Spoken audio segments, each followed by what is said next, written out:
Hey, how is everybody? Hope everybody's well. So I know most people come on and do their lives looking glamorous, but I'm always multitasking. So I am actually straightening my hair at the same time. I just had to jump on and do this for you.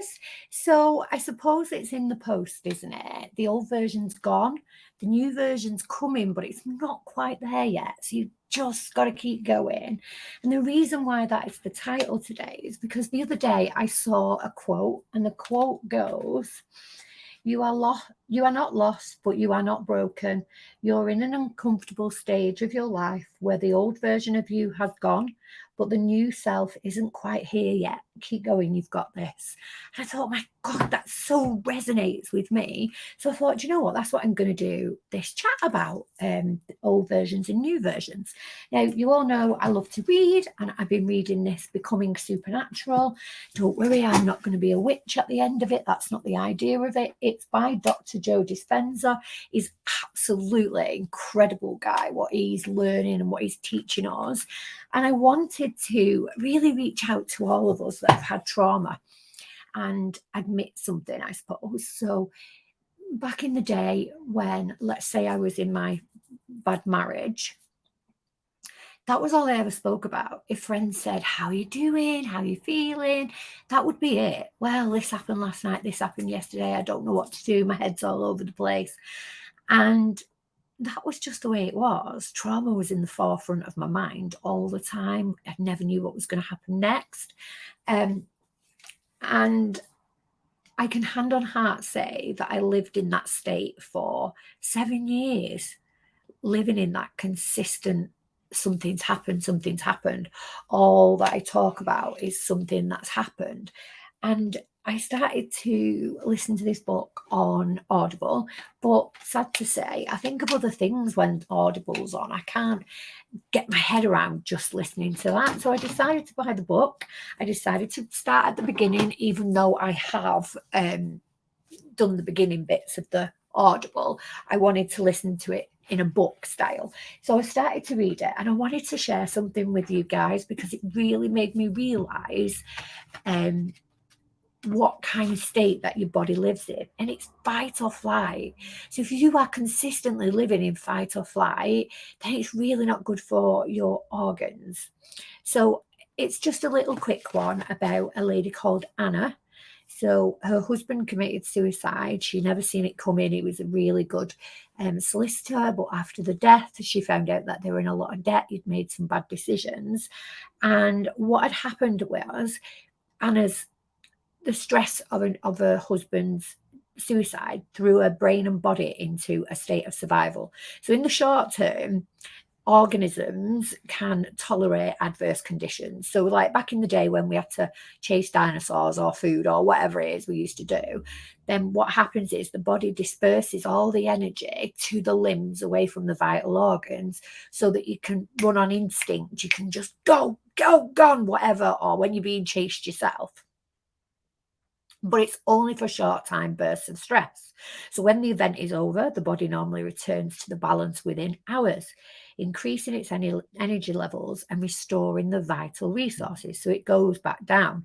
But when the stress doesn't end, when you're constantly in that stress, you're living in an emergency mode, and it's not good.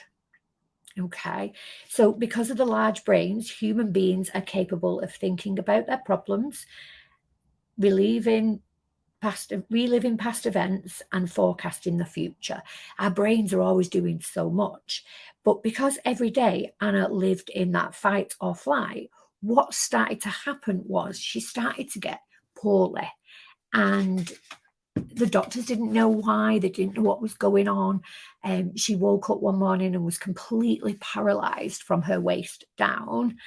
And I mean, I can't read you the whole book, but because that memory of that thing kept coming up, her cells were all over the place, and they didn't know where to go for the right thing. So her immune system, what was left of it, because of all the antibiotics that she'd been given, was destroying her body, her nervous system, because they were in a frenzy.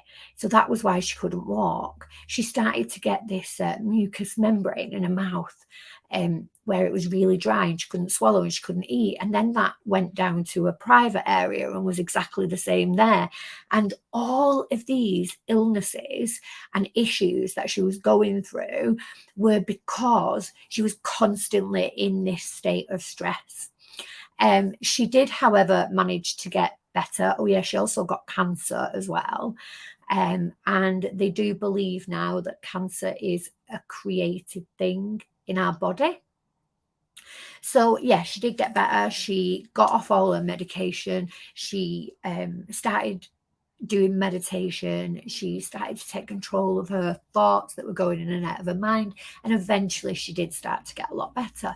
And it really resonated with me, that, because when I was living in that marriage and things weren't great, I started to get ill. So, I've got the issues with my joints, and I was on so much medication. I just couldn't breathe half the time. There was so much. I was like, I'd then pill pop things where you did Monday, Tuesday, Wednesday, Thursday, whatever. And there was like 30 different tablets. There was patches, there was everything. You will see that I'm wearing patches now, but oh, look at that. That's because my friend owns a patches company and it's for energy. It's not anything medical or anything like that. So I managed to come off all that medication and I'm really down to a low dose now for the joints. But I know that that's an autoimmune disease, and I know that that's my body reacting to some kind of stress that has created that. So the same as Anna, I am now trying to learn as much as I can about healing my body myself without any medication. If I could come off painkillers and not have the pain, that would be my ultimate goal, to do that. Now, do you believe in things like that? I didn't. When did I start believing things like that? 7 years ago. So I didn't believe up until then. I lived in a bubble where the world was completely how I'd been taught. Whereas now I look at totally other things. I'm reading books about how to fix yourself. The body's been fixing itself for millions of years. It's only because we've all got into medicines and stuff that we think that's the right way to look after the body. But for me, it's not. It's not. And I just wanted to come on, share a little bit about that.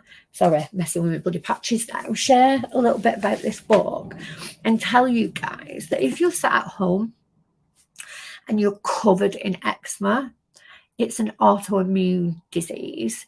So you're lacking something in your body, in your immune system, for it to be able to look after your body. So think about that, think about, do you need to have steroids? Is your gut healthy? Are you doing everything that you could do to help your body before we start going on to all these creams and going on sunbeds to dry yourself out? There's lots of other ways than just doing that. Dermatologists are incredible when you can get to see them, but it is an autoimmune disease, and lots of autoimmune diseases are created because our body somewhere along the line is out of whack. I'll call it that. So, reach out if you want some information on the patches. Reach out if you want some information on, what I do to help my autoimmune disease, because that's basically what it is. And I'll tell you what I've been doing. I'll tell you about the patches that are good for energy. She does CBD ones as well, and sleep ones to help you sleep. But if you're anything like me, you will try absolutely anything to not have to take medication that is just rubbish. So after all that medication that I was on, I just stopped it and whittled it right the way down. I was actually a zombie. And then obviously I started my business and I started to look at other things in the world and how they work and look at other doctors and speak to them. It's crazy. You need to take a look, guys. Reach out to me if you've got an autoimmune disease and let's have a chat, because I would like to see if you are open to fix yourself. Okay, right. I'm going to go. Hair's straightened. I've got a birthday party this afternoon, and I'll see you all very soon. Take care. Bye.